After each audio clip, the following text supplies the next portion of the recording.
Ready? Let's go. All right. How you doing, mate? Good. How are you? Good. So for everyone, this is our new segment that Steve and I are going to do every couple of weeks called Coaches Chat. We're going to put Coaches Chat on YouTube and Instagram, and we're going to go through questions that were asked frequently from people on Instagram, mostly about programming, progressing clients, and progressing lifters to basically getting them strong as fuck, because that's our job, right? It is our job. Now, on the weekend, we got a fair few questions. One of the biggest ones was about RPE. So we've got a podcast on RPE, which I think is pretty good. So if you're listening to this and you want to know more about RPE, jump on to our podcast on Spotify or Apple and listen to it. We'll go over it a little bit now and get our take on what is RPE and what are some simple ways to progress it if you're not sure how. So, Steve, what is RPE and what are some simple ways to progress it? I think, we know RPE is rate of perceived exertion, and obviously how someone rates a lift, I suppose, on how it felt. Progression-wise, I think, if we want someone to get stronger from a coaching point of view, using only RPE won't work.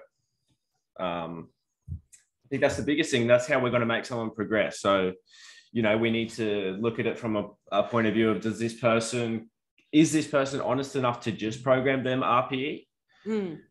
Does this person need, percentages or percentage caps or load caps, or, you need to actually just write RPE 6 or 7 and then write cap after, so they know not to go over that. Or, if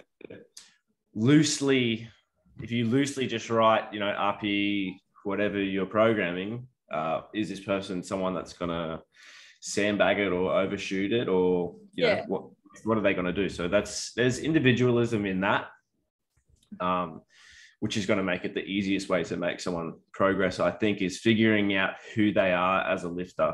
Yeah. So basically what you're saying is, if a coach goes through the program, they've got an SBD day, let's just say they have squats, top set 8, back off set 7, 7, 7 for 3 sets. It's kind of pretty lazy in the way that that's prescribed. Yeah, 100%. And then, that person or athlete, the first thing that they're going to do is they're going to hit that top set. And if you've got, 7, 7, 7, say it's like a, 3x5 at 7, the natural instinct's just going to make them load the same for 3 sets. Yeah, 100%. Is there times that you have done that though? Because I have for sometimes. Is there times that you go, I just want these guys to just have straight RPE for maybe 1 block or 2? Yeah, for sure. Mainly when I'm first starting out with someone, to see what happens and how they respond and what they do themselves. Yeah. How good they are at auto-regulating and how good they are at selecting loads themselves. Yeah. So I guess within the first block or maybe 2 blocks, you could give them a little bit more leeway to see what type of lifter they are. Yeah, 100%. Yeah, because we do have, I guess we have maybe 3 types of lifters: the overshooter, the undershooter, and I don't know, the one that flutters between both. Yeah. So I got like the person that they'll add 20 kilos in a week. Oh yeah. I don't know where it came from. So you said before that some common ways that we will progress RPE are percentage drop downs. Do you want to go through that a little bit on what ways that you would select the percentage drop down based on age, lifting, career, gender?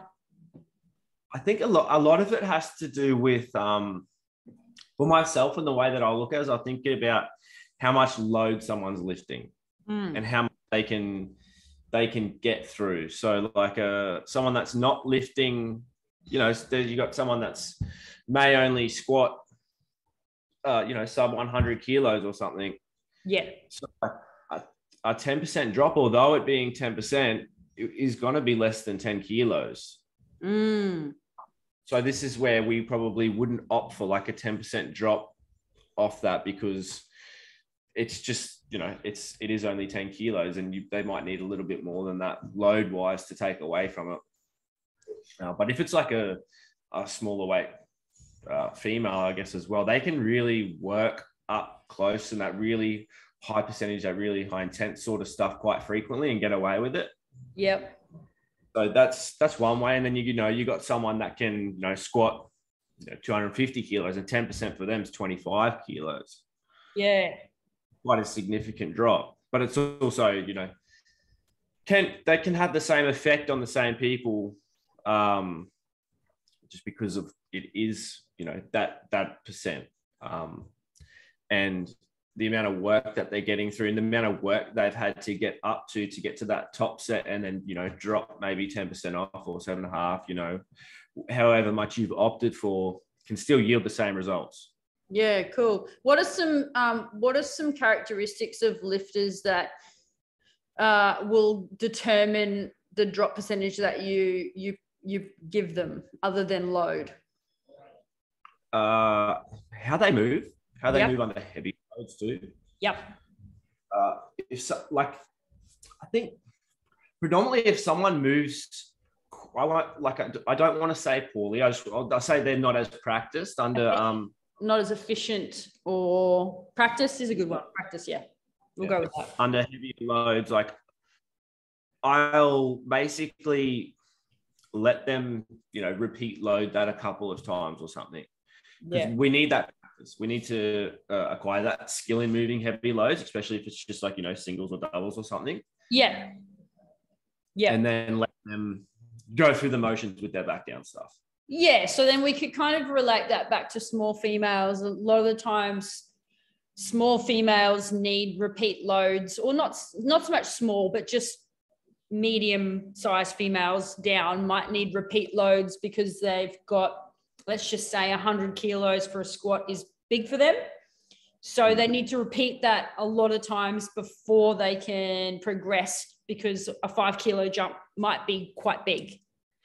Yeah, for sure. I think the other thing too is as coaches, and the more people that we work with, we develop these stereotypes for each sort of lifter in terms of, sex, age, weight, what they're lifting and how long they've been training for.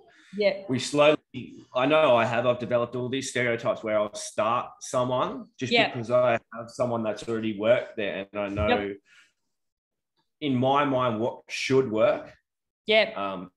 Easy place to start at the moment for me, I've found, taking new people on board, is just besides the training data that they provide, if it's a lot and there's enough backing what they're already doing, then I already know kind of what should work. Because I've worked with someone else that's very similar before in a lot of cases. I think that's a really good point that you make, because a lot of the times the questions that we get around people not knowing where to start with their programs. And I think the thing that people need to realize with programming is that having a kind of template based on size, sex, lifting age, a little bit of training data is okay, because really you're just seeing if that works. Yeah, to start with, for sure. That's what we have to do. We have to, if something doesn't work, it's a learning experience. We know that didn't work. 100%. And I think that's where I've really improved my programming skills recently, because I've been okay to try new things and been, okay, I'm going to try this for a block and see if it works, and been okay to go, oh, well, fuck, that didn't work. I'm just going to try something else then. For sure. I think before I was trying to look for the perfect solution straight away, and it's just not going to happen. No, it never. I wish it did. Yeah, I know. I wish it did. I probably wouldn't have jobs then, though. True. So we'll give one more thing that we do, because I know we've got a whole podcast on RPE and we want to move along. So other than percentage drop downs, what is another big one that we use, or you use in general, to progress RPE? So I'm big on, if I've got someone that's hitting multiple sets for something, I'll prescribe the first load or something. Yeah. something like that. I like prescribing a percentage-based load to start with. The first week of the block? Yeah, and then letting them tell me what RPE that felt like. Yeah. Yeah, cool. Vice versa too. I've done it the other way around, where I'll prescribe someone just the RPE, and I then see the load that they've hit. Yeah, so that's kind of like two different ways of prescribing load caps at the start of a block.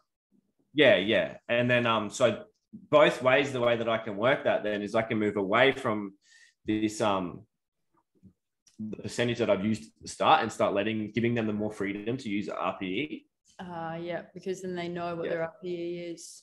Yeah, or then go the other way around if I've used RPE and I've looked at it and been like that, or that might have been a bit harder than we needed, or they've said that they've overshot or something, or not hit their RPE and gone under. I will then go the other way and prescribe the load instead.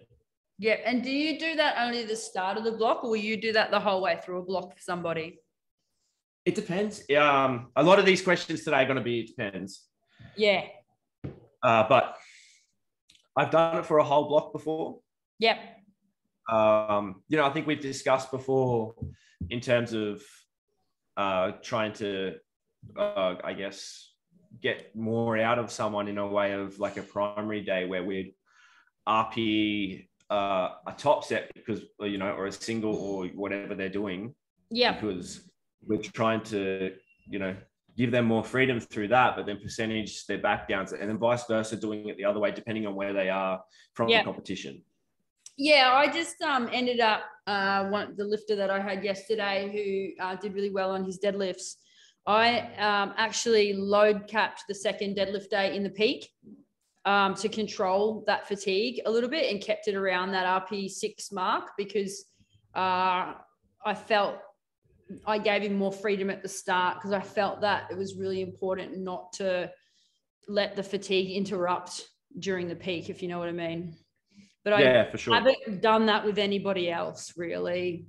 Not with two heavy deadlift days.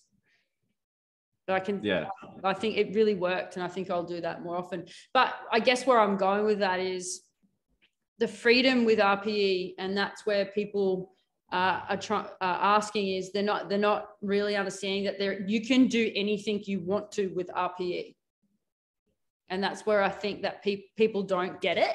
You get what I mean? Yeah. Like in terms of coaching point of view or athlete point of view? Coaching point of view, like a programming prescription point of view. Like, I think there's way more than just writing a number on a sheet. Yeah, way more than writing a number on a sheet. Like you can add in capped loads everywhere. You can add in ascending, descending. You can add in, you know what I mean? It just like based on the individual response going through the block. Yeah. One thing I like to do with like bench press itself is I'll program like 3 singles or something in one session at like a 6, 7, 8 or a 7, 8, 9 or something. And we're basically just treating that day, if it's the primary bench day, which is closer to competition on the weekend, almost like competition. Yeah. So like hitting like opener, second and third on every single, Saturday or whichever day I've programmed that on. Yep. So we get and we know what to expect going into competition, which is a really good way to, have that predictability in performance. Oh, yeah. Just by doing big time. Especially with bench press. It would work really well with people who are shit at listening to the calls too. Yeah, for sure. Okay, well, I think that's all we'll go on with RPE. But if you want to know more about how we program RPE, definitely go on to our podcast about RPE. And if you've got any more questions, send us a DM. But the next one I want to go through is how can we determine someone's block length? And what changes, or if any changes, do we make based on the competition calendar? Yeah, I think so determining someone's block length, if you can nail it the first block, you've done really, really well. I get a lot of people where we get to this, anywhere from 6 to 8 weeks or even earlier. I have some people that run 4 to 5 week blocks. It's small. This is where communication becomes really big. Yeah. And I'm constantly asking someone how they feel, paying attention to how they're moving, paying attention to the loads that they're moving and the discrepancies in load each week. Yeah. So I can make these adjustments when needed. And I know when someone needs to kind of dial back, or we need to resensitize, we need to deload, we need to start a new block. But it doesn't always happen first go. No. I mean, if you're someone that gives every single person a full week block, then a deload, you don't know that person. You don't know that individual. You haven't tried to get to know them and know how they respond. Yep. And what they're going to respond to. Yep. So what are some ways that you can, like, let's do a little case study. Let's just say you've got like a 83 kilo male, right?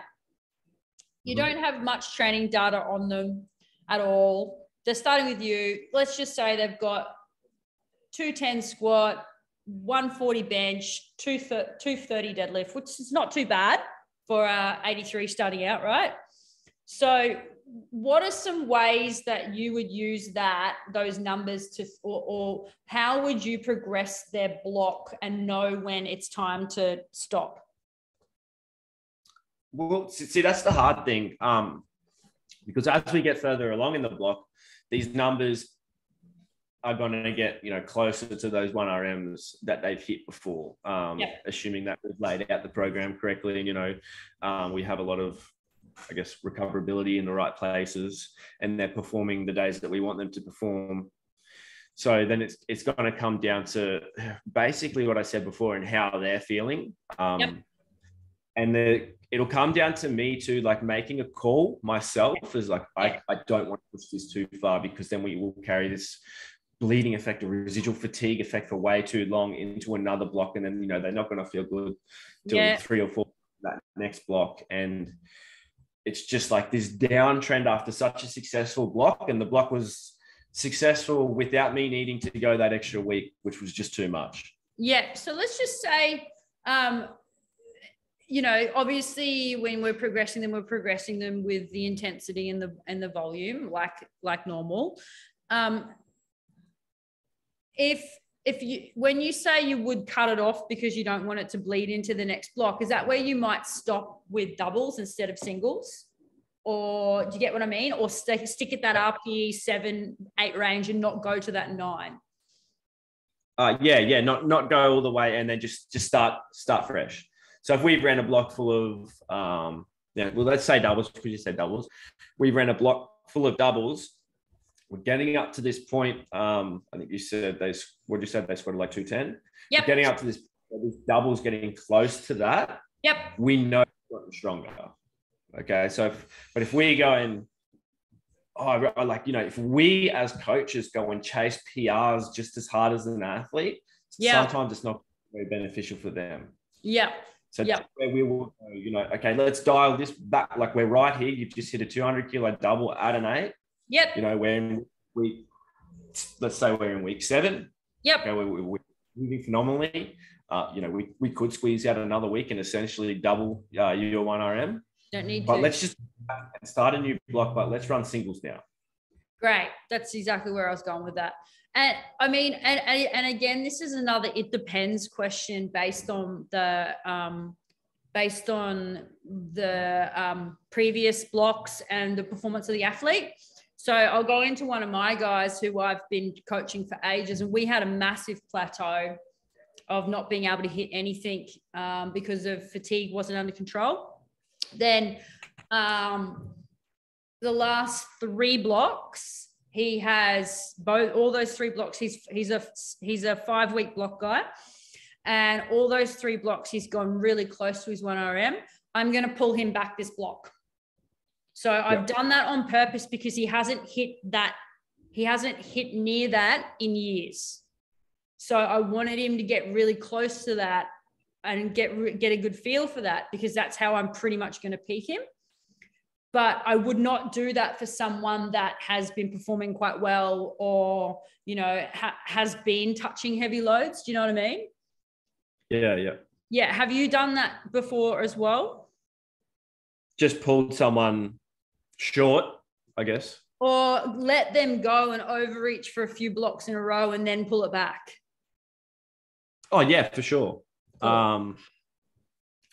We kind of have to. You need to, at the same time as it's like I said, we need to make that call and not like force someone to PR when they don't necessarily have to. Yeah, it's okay to let it happen too, because we need to, especially if we're miles away from a competition. Yeah. We're going to be able to wash this fatigue out in some way regardless. So we need to also see how they respond. Is this someone might not, they might not, fall apart or something if they get right up to, like 97% or even go past their 1 RM. Yeah. They may be, it could just be a really, really successful block where they've PR'd essentially like a prep. And then, we kind of just run it back with this whole new established baseline, and we can just do it again. Yeah. But that won't last forever though, right?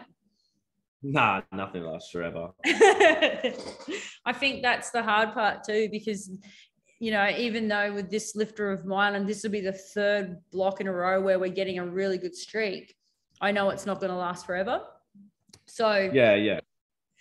I guess in terms for that, for my choices would be to maybe string out this block a little bit longer.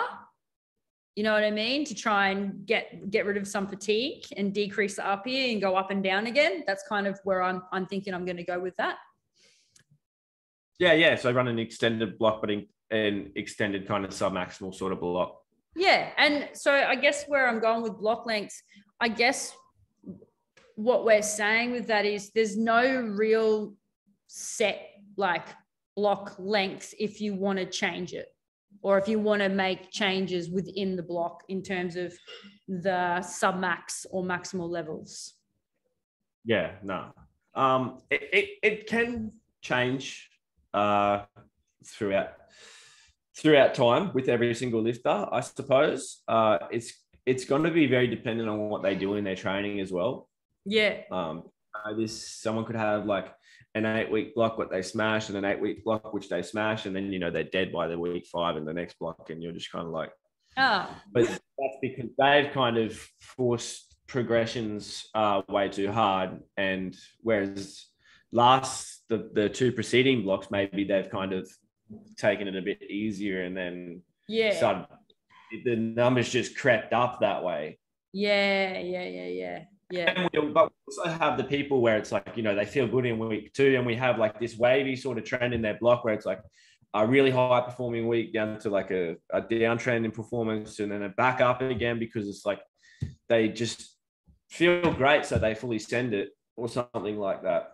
Or go out on the weekend and feel shit the next week. Yeah.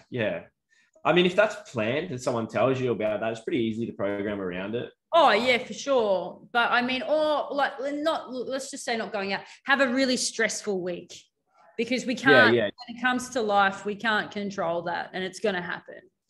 So external factors are going to play a huge role in anything really.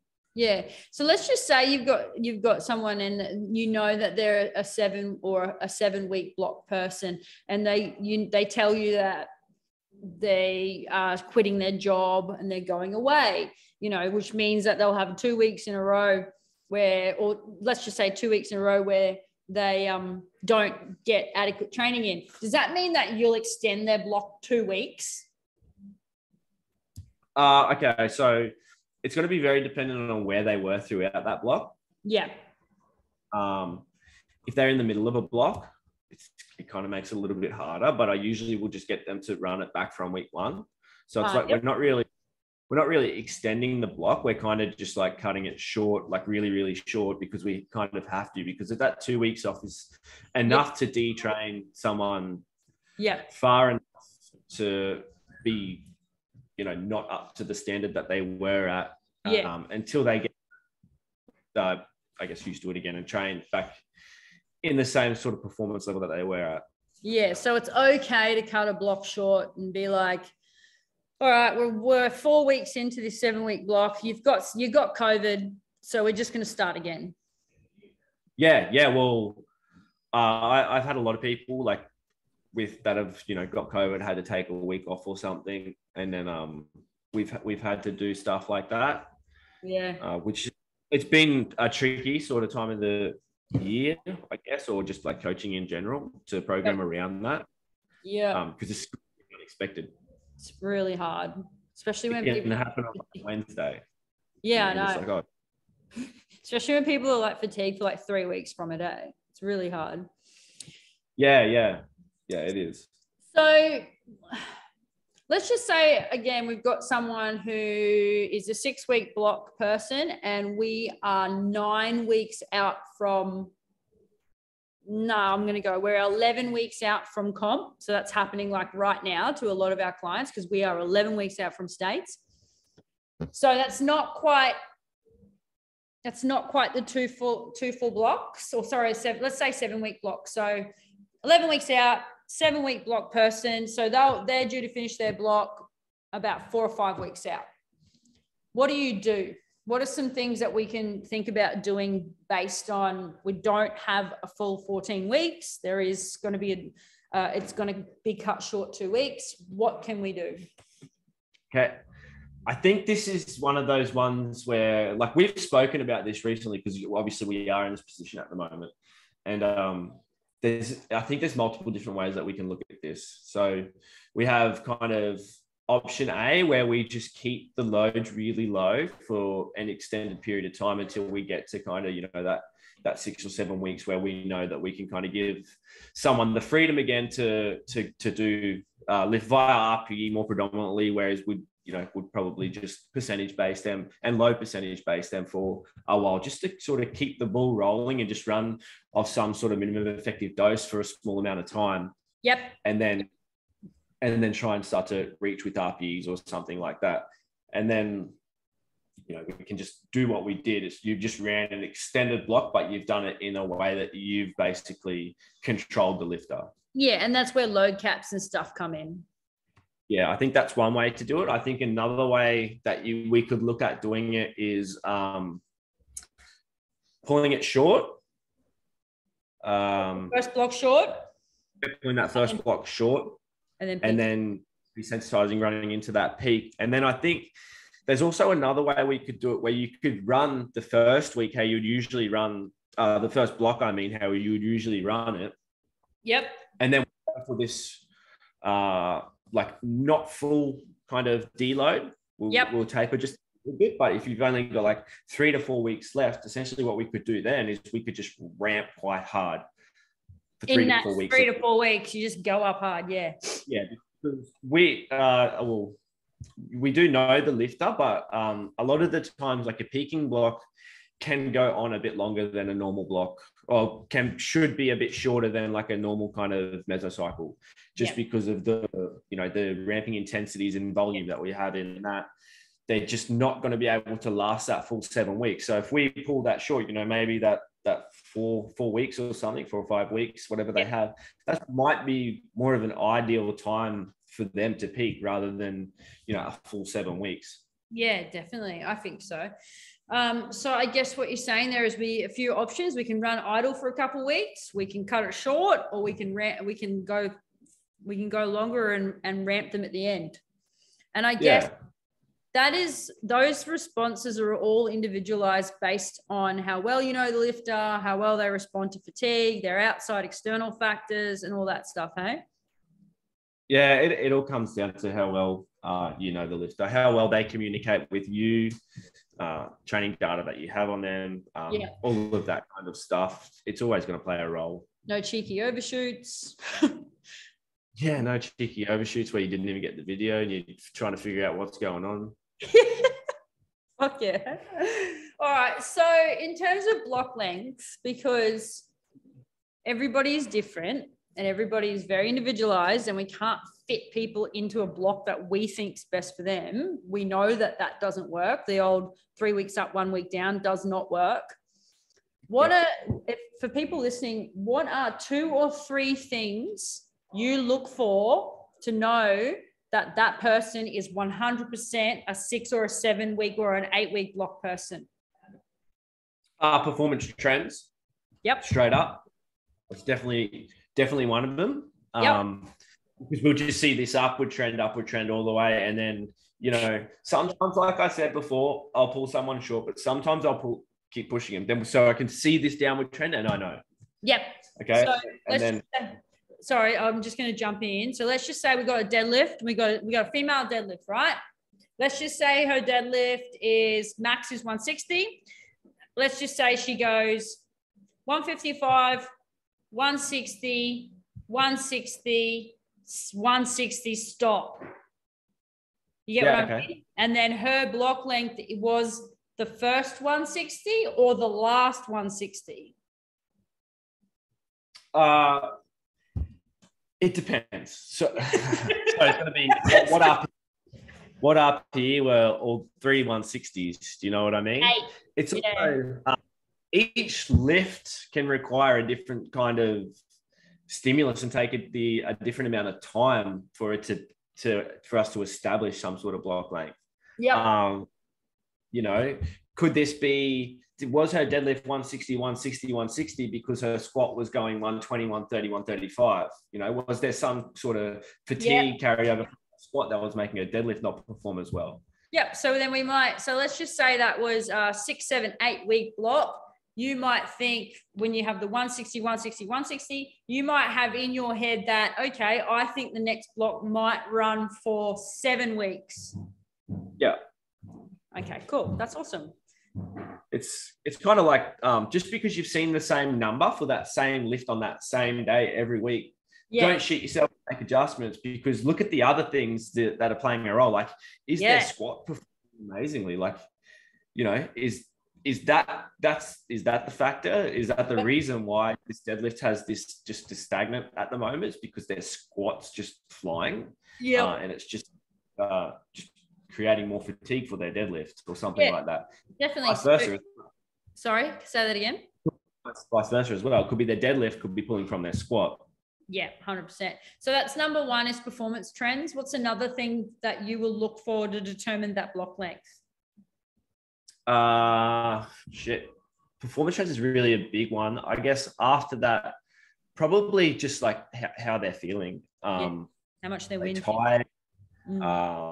Is the nutrition lacking? Are they starting to lose sleep? Yeah, sleep is a big one.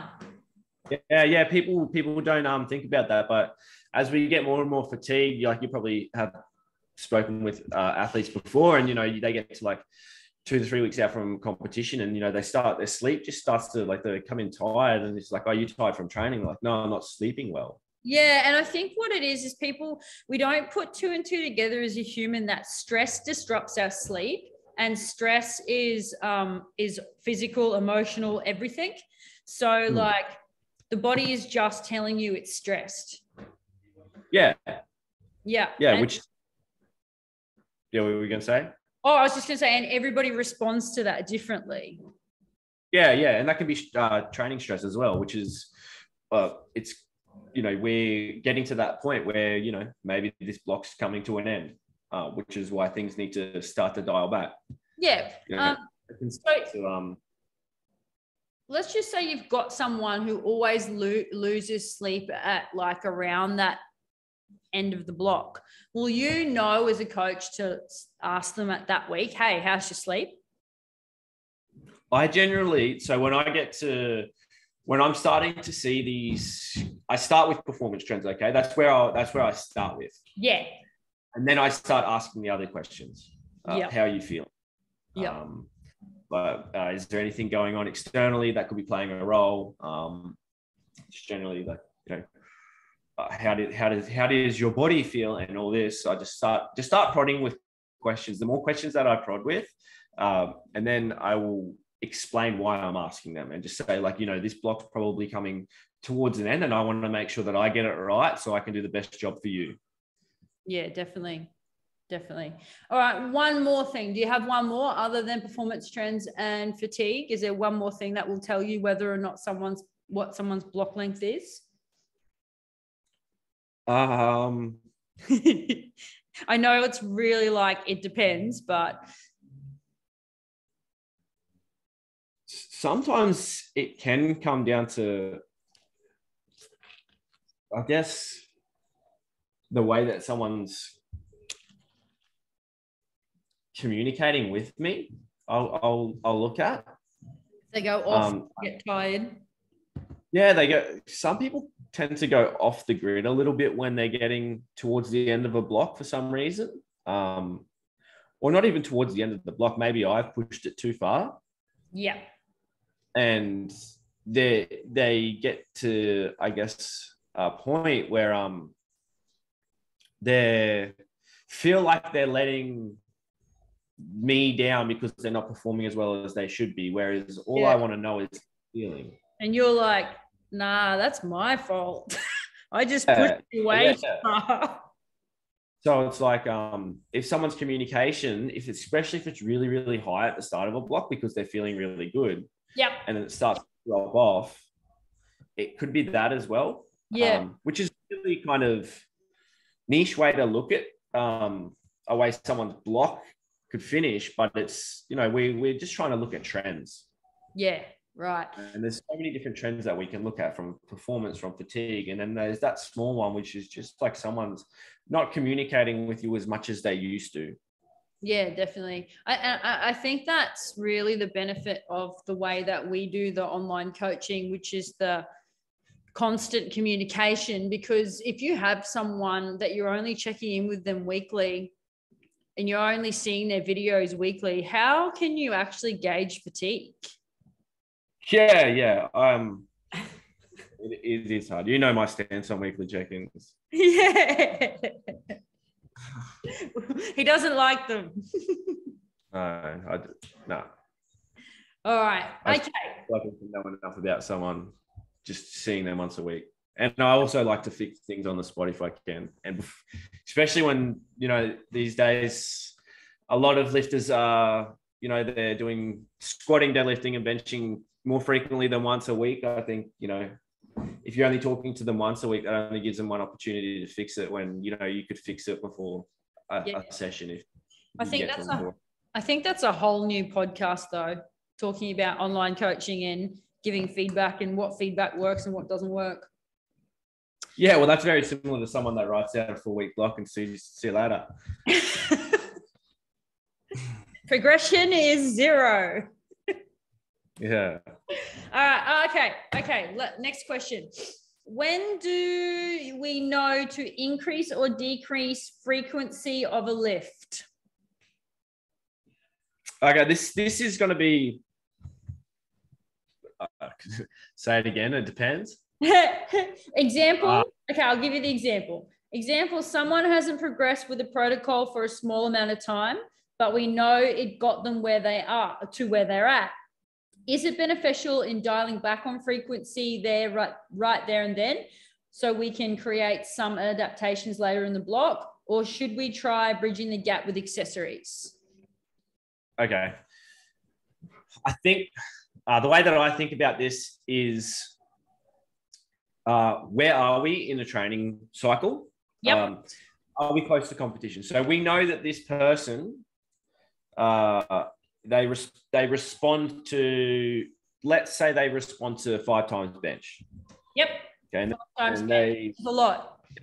They responded really, really well to it. Okay. We hit like let's just say they hit a 10 to 15 kilo PR across the block, benching 5 times. We did another block. They hit another 5 kilo PR. They're just trending upwards. They keep going. Yep. But then we get this stall in progress, and we have this just nothing for a little bit. We're kind of just stuck there. Do we go up or do we go down? This is where I think it depends on where they are from competition. So if we're a little bit away from competition, I'd say strip it back, pull back a day, okay? Because we know that this extra stimulus and this 5 days a week benching works really, really well for this athlete. Oh, okay? Yes. So if we strip it back and put it back in again. Strip it back for a block or two, create these new adaptations on, 4 times a week benching. Yep. And then what we can do then is, because we have this in the bank, we've banked up the fact that we know that 5 times is going to yield results. Okay. And our goal with 4 times then is to maybe just, accept the fact that we may not get any progressions on 4 times, but when we throw or withdraw from the bank, we're going to be able to force those progressions again with 5 times a week leading into a competition, and we should see the results on meet day. Yeah. And that you can do that with not only frequency, you can also do that with volume too. Yeah, 100%. So, both you and I've got a lifter who, when I said before, I add in 2 sets of bench, then it goes up. So I might take away that 2 sets of bench for a little while and then put it back in. Or I might decide to put in another 2 sets of bench and see if I get the same result. Yeah, for sure. We're always looking to find things that help people progress. Yes. Whether that's adding things in or taking something away because we know it worked in the past, and then adding it in when we need to add it in. Yes, definitely. So bench is pretty easy like that because it doesn't really affect itself. What about squatting and deadlifting? Because we know that squatting frequency can affect your squat, and squatting and deadlift frequency can affect your deadlift and your squat. Does that make sense? So how do we determine squatting frequency, and how do we know when to put it up or take it away? So I think with squatting frequency, it's a little bit different. Using myself for an example, like I basically need to squat 3 times a week, and I'll bridge the gap with a belt squat or something. But if I were to take away, say, my middle day, I'd probably jump on a hack squat or do more belt squat because I need that stimulus through the legs. I need to keep doing it. Yep. But I also know myself that I need to axial load something as well for me to get this carryover and feel good on my primary squat day. And what led you to knowing that you needed that though? Like, did you have a plateau in performance after 2 days and go, shit, I need to add another one? I just know because I did 3 times day squat, 3 times a week squatting a long time ago. And then I went to 2 times and performance didn't really go as well as I'd hoped when I went to 2 times. I think a lot of the reason being is because I would come in a bit too fresh for my main squat day and I'd maybe overdo it a little bit. Yep. Whereas squatting 3 times a week is also a load limiter for me in terms of I carry a little bit of fatigue into my main squat day, which is not a bad thing when I'm squatting like 270 kilos every week. That is not a bad thing for you at all, because every Friday you turn into, I want to squat heavy. Yeah, and I do. Like the little devil ears come in and you're like, I'm going to squat heavy today. Yeah. And well, I guess from a point of taking it out and putting it back in for anyone else, it's the same kind of thing. We can take it out.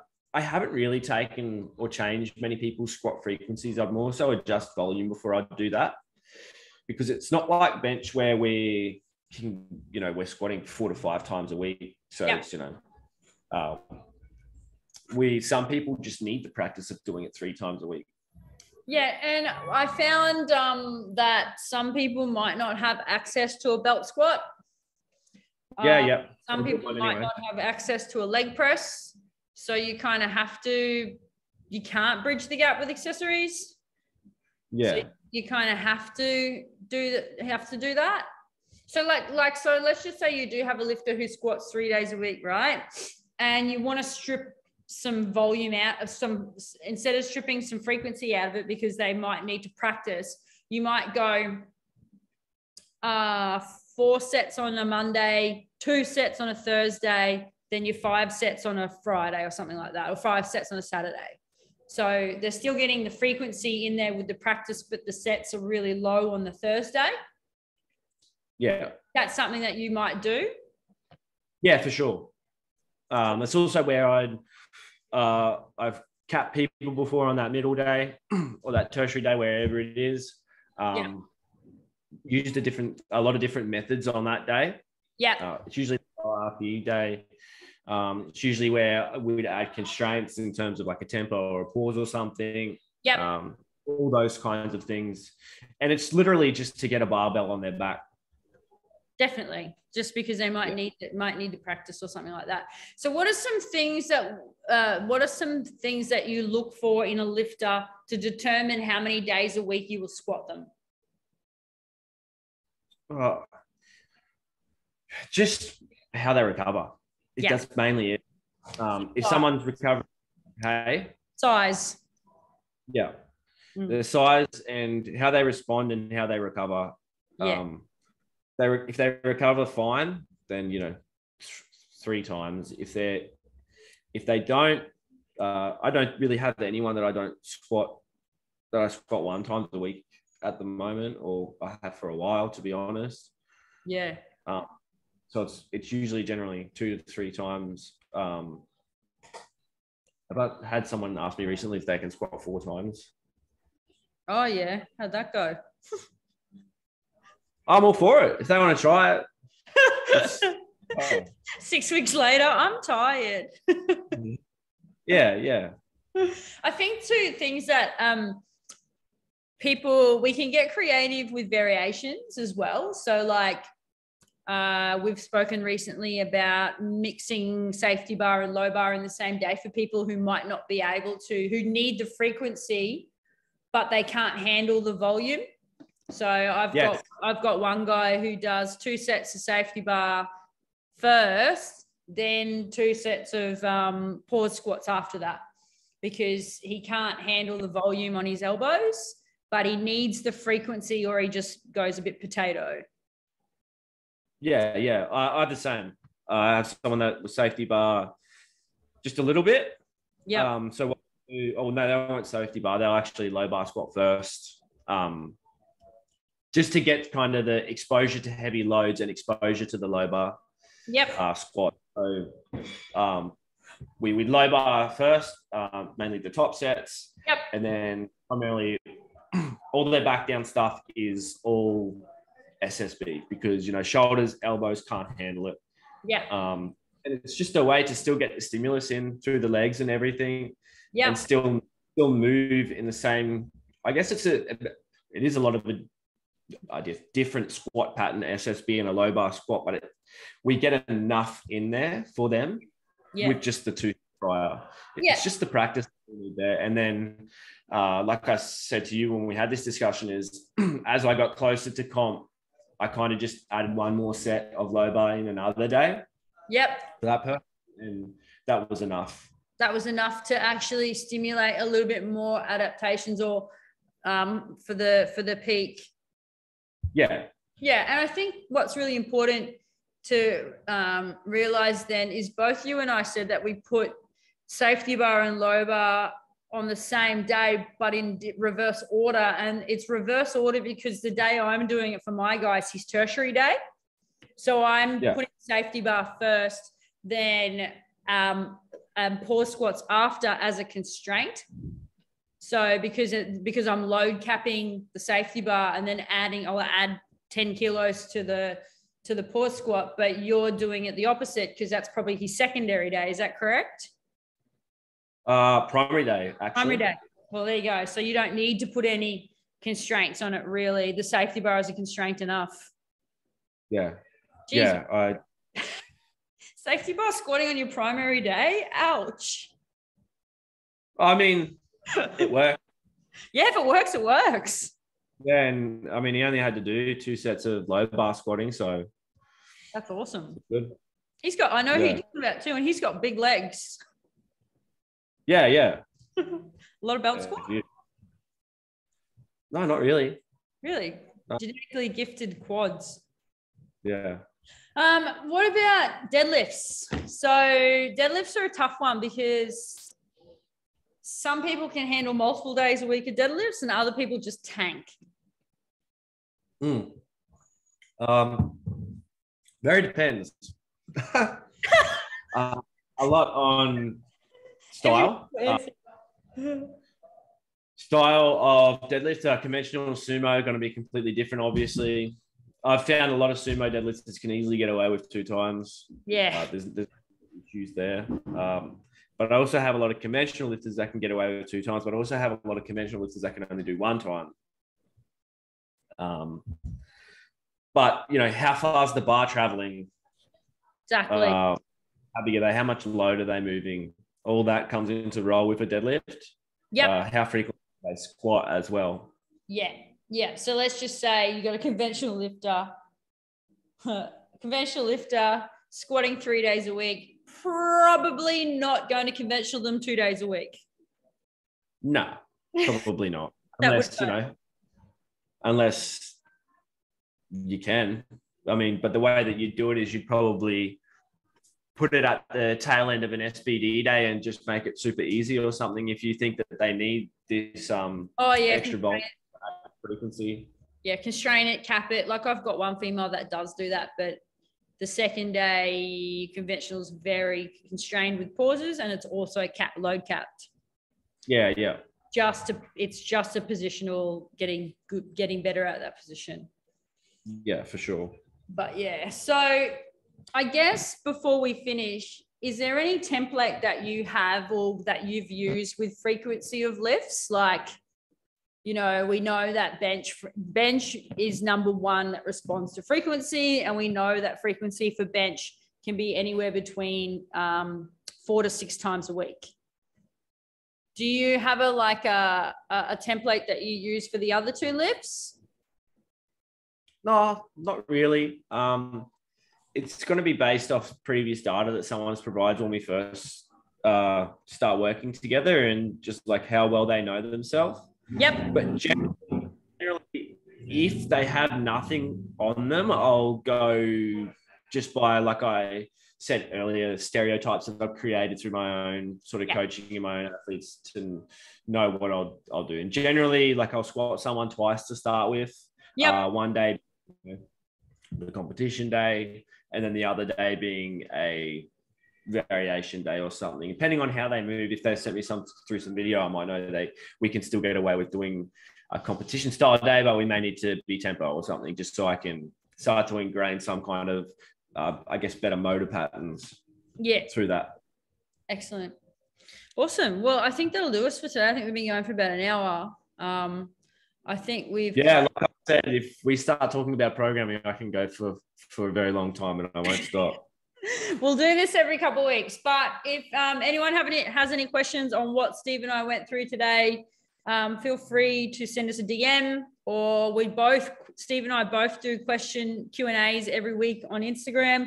Feel free to ask some programming questions when we ask again on Instagram, because we're going to be doing this coaches chat every couple of weeks. But yeah. Cool. Thank you. Okay, mate. Thanks. See ya.